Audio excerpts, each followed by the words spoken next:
आओ शुरू करै छी विदेह तिरहुत्य भूमि तिरहुत आ मिथिला नाम से प्रसिद्ध ई मिथिला राज्य के इतिहास। कच्छ के रण से एकटा गुरु आ एकटा शिष्य, गुरु के नाम गौतम रहुगन आ शिष्य माधव विदेह कच्छ के रण से प्रस्थान केलखिन एकटा एहन जगह के खोज में जे स्वर्ग से सुंदर रहो आ जकर जमीन एतेक उपजाऊ रहो जे अकाल के कोनो संभावना तक नहीं। अपन यात्रा में विदेह आ हुनकर गुरु सबसे पहले इलाहाबाद पहुँचल। इलाहाबाद से बनारसी गेला। बनारसी के लग में रहल सदानीरा नदी के वही पार वही समय तक क्यों नहीं गेल छला। सदानीरा नदी के नाम अखन गंडकी नदी है जे नेपाल से ओरिजिनेट होइत इंडिया के बिहार में प्रवेश करेगा।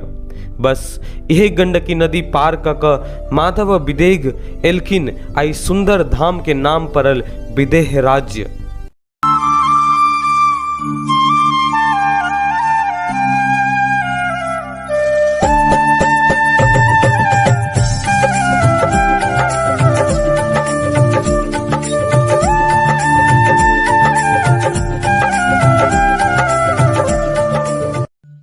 कोनो नीक काज एते सरलता से नहीं होई छे, अहो में बाधा एले।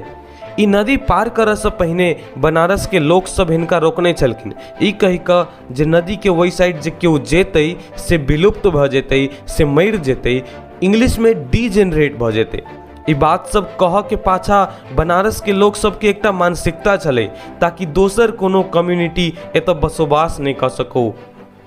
माधव विदेह बनारसी लोग सबके चाल बुझ लेलखिन आ नदी पार कऽ कऽ विदेह राज्य तक खोज लेलखिन। लेकिन समस्या तो तबो एले। लोग सबके केना समझाल जाय जे नदी के वही पार के जगह हुनका सबला ठीक छे, क्यों नहीं मरते विदेह राज्य में गेला सा। बनारसी लोग सब जे हल्ला फैला देने छलखिन जे नदी के वही पार जाइते आदमी विलुप्त भ जेते, प्रकृति में टूट कऽ मिल जेते, ई हल्ला के बंद केना कैल जाए। राजा माधव विदेह आ ऋषि गौतम रहुगन बहुते सोचलखिन। सोचला के बाद एकटा हुनका उपाय सुझायल। सनातन धर्म में 4टा वेद होइ छै आ जे चारू वेद पढ़ने रही छथिन हुनका सबके होता कहल जाइ छै। ऋषि गौतम रहुगन एहने 3टा ज्ञानी महर्षि सबके बजेलखिन विदेह में, और तीनों ऋषि मुनि ई विदेह भूमि पर पूजा पाठ हवन यज्ञ बलि तक चढ़ेलखिन। बस इहे पूजा पाठ के कारण विदेह के ई जमीन बाकी धरती के जमीन सबसे अलग भ गेल, पावन भ गेल, पवित्र भ गेल। एहन सुंदर में कोनो धाम यो भैया, एहन सुंदर में कोनो धाम यो भैया, सबसे पावन एह धरती पर मिथिला धाम यो भैया, सबसे पावन एह धरती पर मिथिला धाम यो भैया। जबकि ई भूमि पर 3टा होता यानी 3टा चारू वेद के ज्ञाता पूजा केने छलखिन, एकरा तिरहुत्य भूमि कहल गेल। इहे तिरहुत्य भूमि बाद में तिरहुत के नाम से प्रसिद्ध भेल। तिरहुत तिरहुत्य भूमि के छोट नाम यही। माधव विदेह के वंश में राजा निमि भेला जिनकर अकाल मृत्यु भेल आ मृत्यु के प्राप्त भेला तक हुनकर कोनो संतान नहीं छला। फिर एक बेर ऋषि मुनि सब मिथिला पर उपकार केलखिन। राजा निमि के मृत शरीर से मंथन क क एकटा नवजात शिशु के प्रकट केलखिन। कियाकि ई शिशु मंथन क क प्रकट काल गेल छले, हिनकर नाम मिथि पड़ल। आ कियाकि ई अपन पिता के शरीर से आयल छथिन तही द्वारे हिनका जनक के उपाधि भेटल। जनक के मतलब होइ छै टू जेनरेट। राजा मिथि के काल में तिरहुत राज्य के विकास अपन चरम पर छला, जै के स्मरण राखा के लेल तिरहुत के लोक आ ऋषि मुनि सब ई राज्य के नाम हुनकर वीर आ पराक्रमी राजा मिथि के नाम पर राखा के निर्णय केलखिन।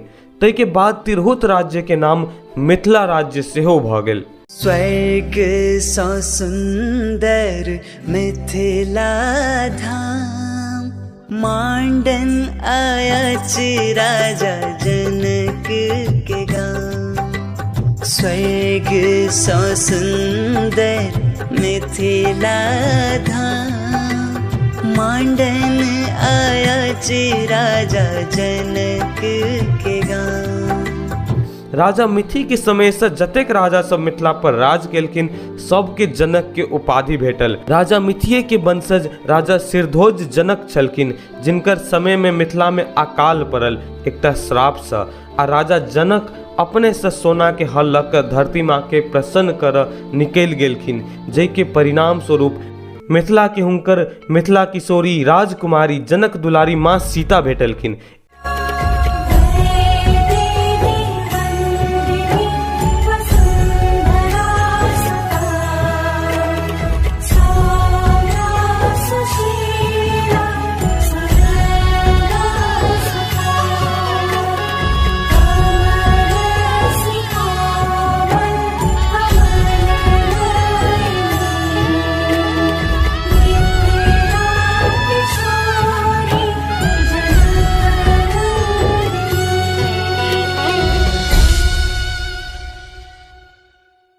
ई पूरा इतिहास वैदिक काल के मिथिला के इतिहास से, एहि के बादो के इतिहास से।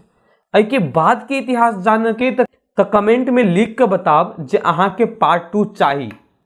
आ हमरा नहीं लगे जे इहो वीडियो हमर रेगुलर वीडियो सब जगह 100-150 व्यूज डिजर्व करे छे।